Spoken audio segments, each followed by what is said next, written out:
Bem-vindos! Hoje a gente vai mergulhar nos materiais bem interessantes que exploram um capítulo intrigante da Bíblia, Daniel capítulo 10.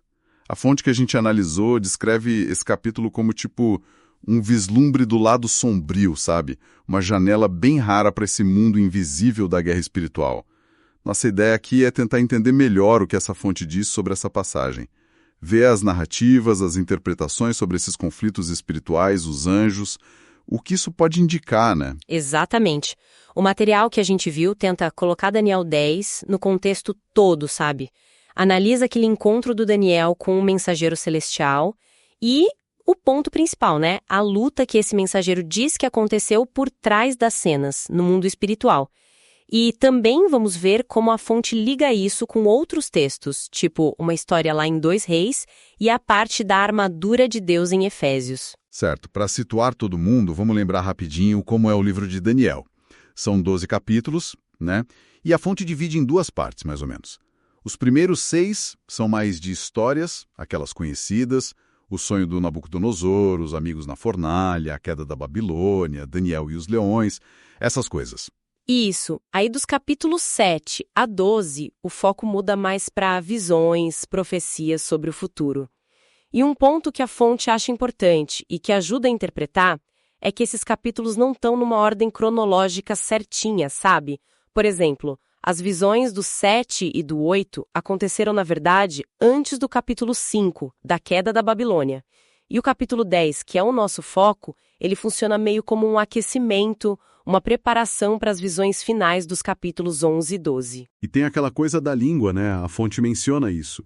Do 2 ao 7 está em aramaico, que era a língua geral da época, e foca mais na história dos impérios, dos gentios. Mas do 8 em diante volta para o hebraico, a língua do povo de Daniel, e aí o foco é mais o destino de Israel. No capítulo 10, especificamente, o Daniel já está no 3º ano do Ciro, rei da Pérsia. A fonte até imagina que ele já devia ser bem idoso, uns 80 e poucos anos, talvez já aposentado da vida pública. Eles comparam um pouco com João em Patmos, né? Já idoso recebendo as visões do Apocalipse. E por que essa idade, esse contexto é importante para a fonte? Olha, acho que situa o estado de espírito dele, né?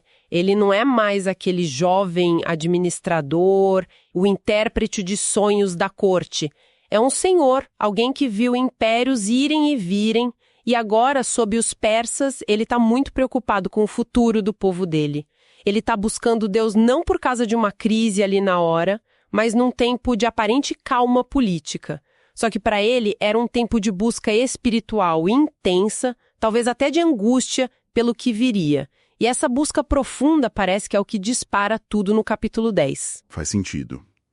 E antes de entrar de cabeça em Daniel 10, a fonte leva a gente para outra história, lá em 2 Reis 6, com o profeta Eliseu. Serve como uma ilustração, né? Isso. É uma ótima introdução ao tema. A fonte reconta lá, o rei da Síria estava guerreando com Israel e ficava doido porque os planos secretos dele sempre vazavam para o rei de Israel. Aí ele descobre que era o Eliseu que contava tudo. Então, para calar o profeta, ele manda um exército enorme, cavalos, carros cercar a cidade de Dotã, onde o Eliseu estava, para pegar ele de noite. Imagina a cena.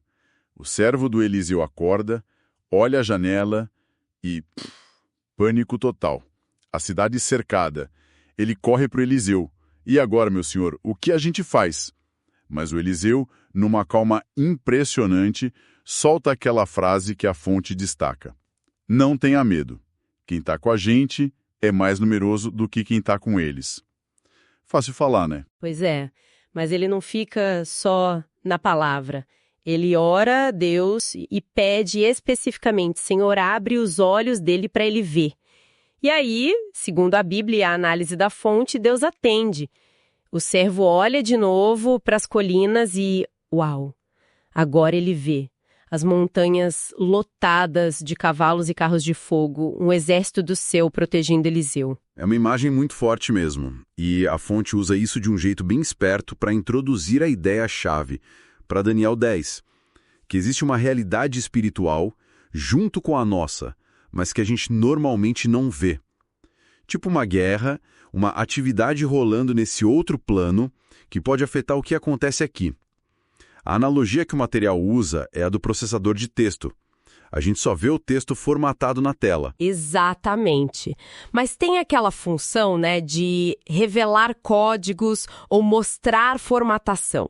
Aí aparece aquele monte de símbolo esquisito que controla tudo.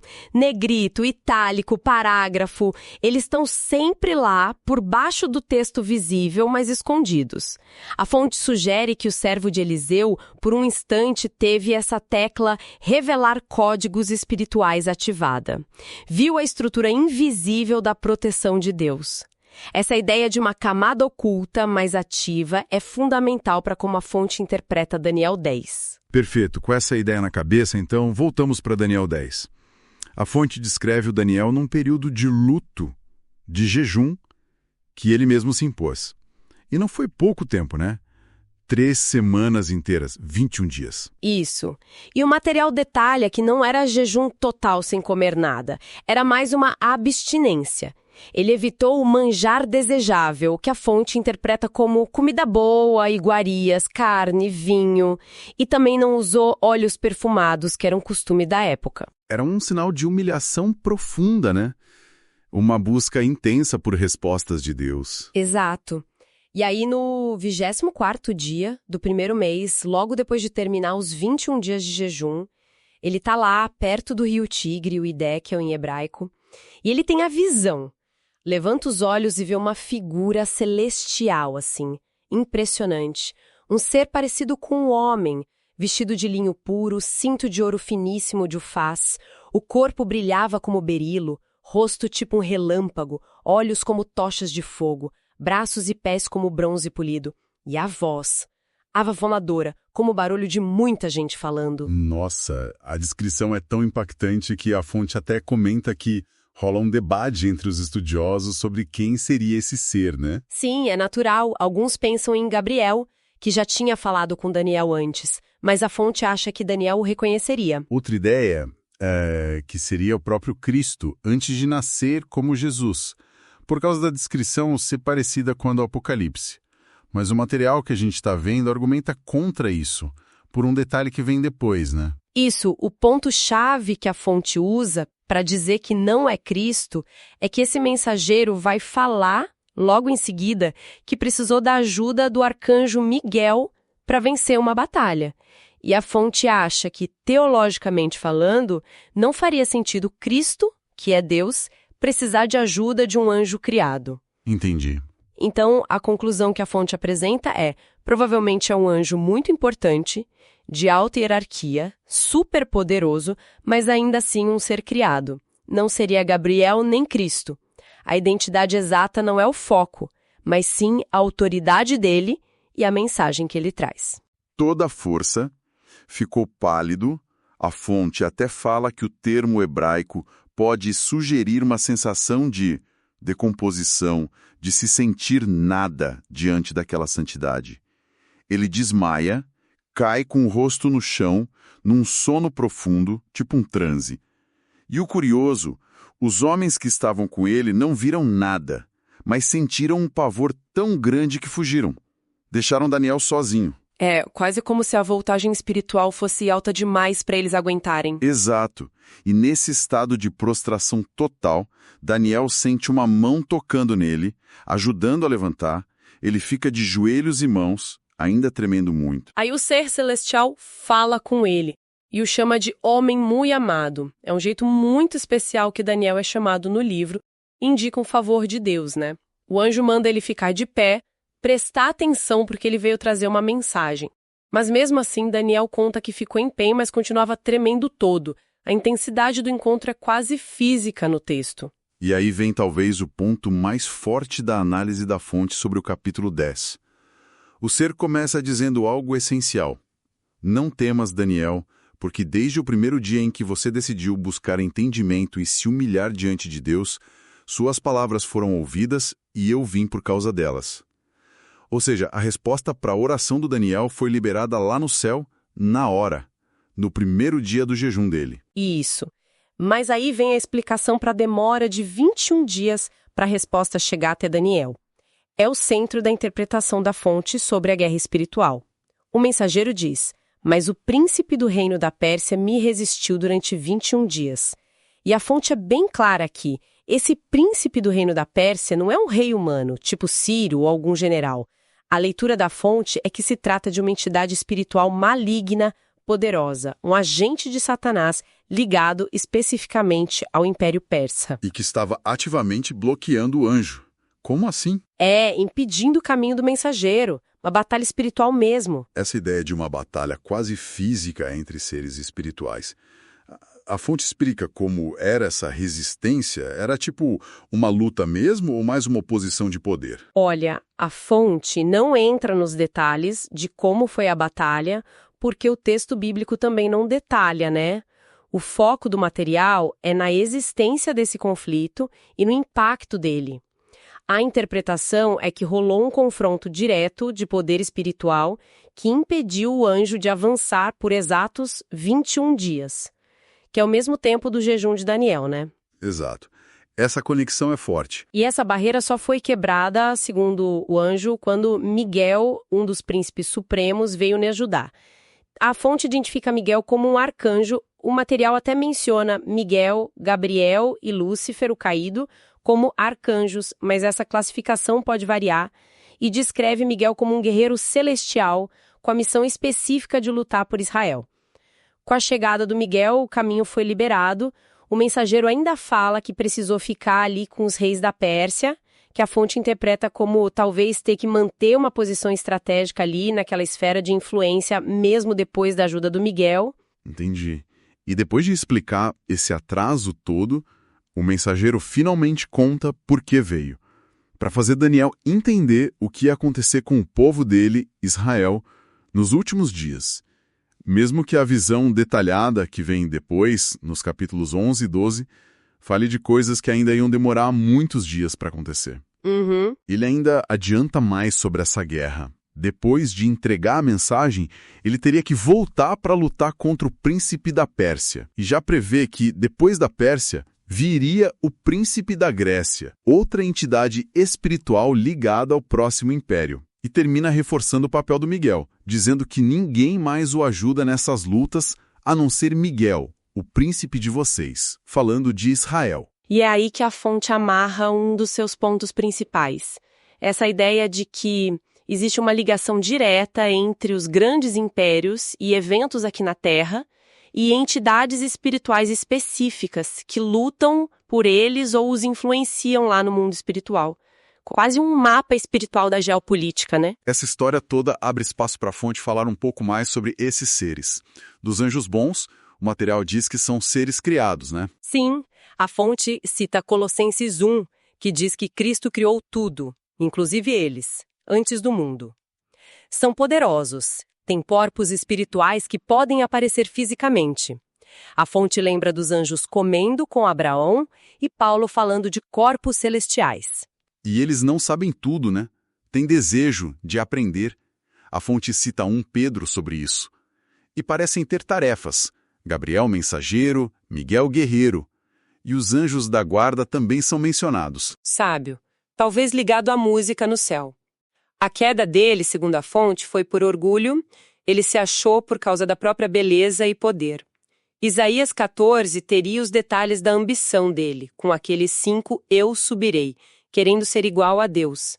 Mas a fonte bate muito na tecla. Por mais poder que ele tenha tido ou tenha, Satanás é criatura. Não é um Deus do mal contra Deus, mas um ser criado que se rebelou. A fonte também faz uma diferença entre anjos caídos, como Satanás, e os demônios. Os demônios teriam uma característica diferente. Eles buscam desesperadamente um corpo para morar, seja de gente ou de bicho. Citam o caso clássico do Gadareno, em Mateus 8, os demônios implorando para ir para os porcos. É quase desesperador isso, segundo a fonte. E eles reconheciam Jesus, sabiam que tinham um destino de tormento. Entender essa hierarquia e as características desses seres, como a fonte apresenta, prepara a gente para pensar nas implicações disso tudo, né? Exatamente, para pensar no que isso significa na prática. E aí a fonte joga uma pergunta no ar que fica martelando. Será que tem uma ligação de causa e efeito entre os 21 dias de jejum e oração do Daniel e os 21 dias de batalha do anjo. Será que a persistência do Daniel aqui na Terra, buscando Deus daquele jeito, impactou a luta lá no céu? Talvez deu força para o lado de Deus, acelerou a vitória? O texto não afirma isso diretamente, mas a fonte levanta essa conexão como bem possível, sabe?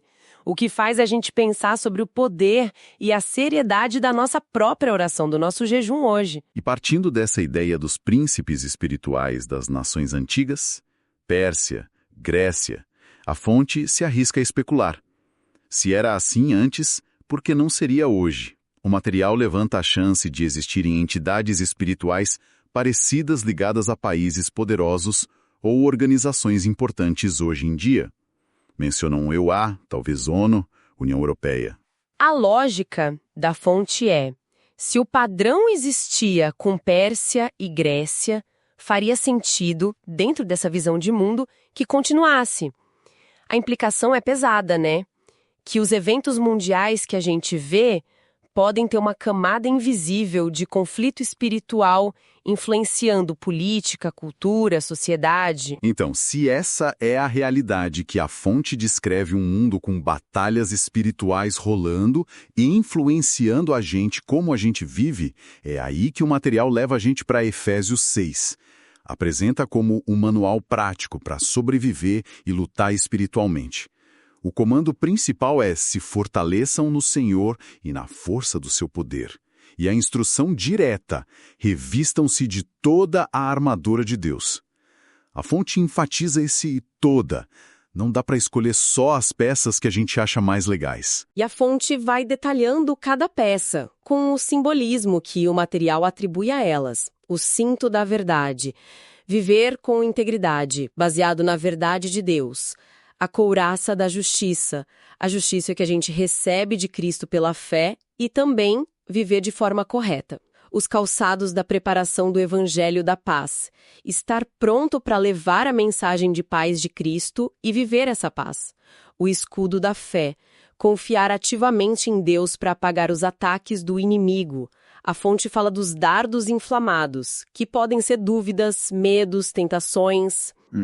O capacete da salvação, a segurança e a esperança que vem da salvação, protegendo a mente, e a espada do Espírito, a única arma de ataque, que é a palavra de Deus.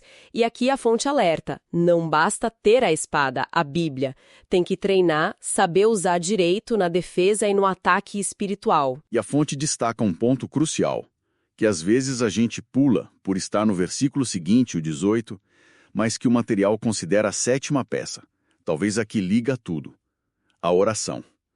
O texto diz: orando em todo o tempo com toda oração e súplica no Espírito.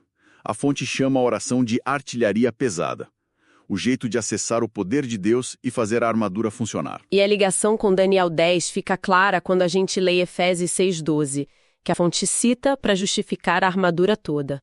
Porque a nossa luta não é contra carne e sangue e pessoas, mas sim contra os principados, contra as potestades, contra os príncipes das trevas deste século, contra as hostes espirituais da maldade nos lugares celestiais.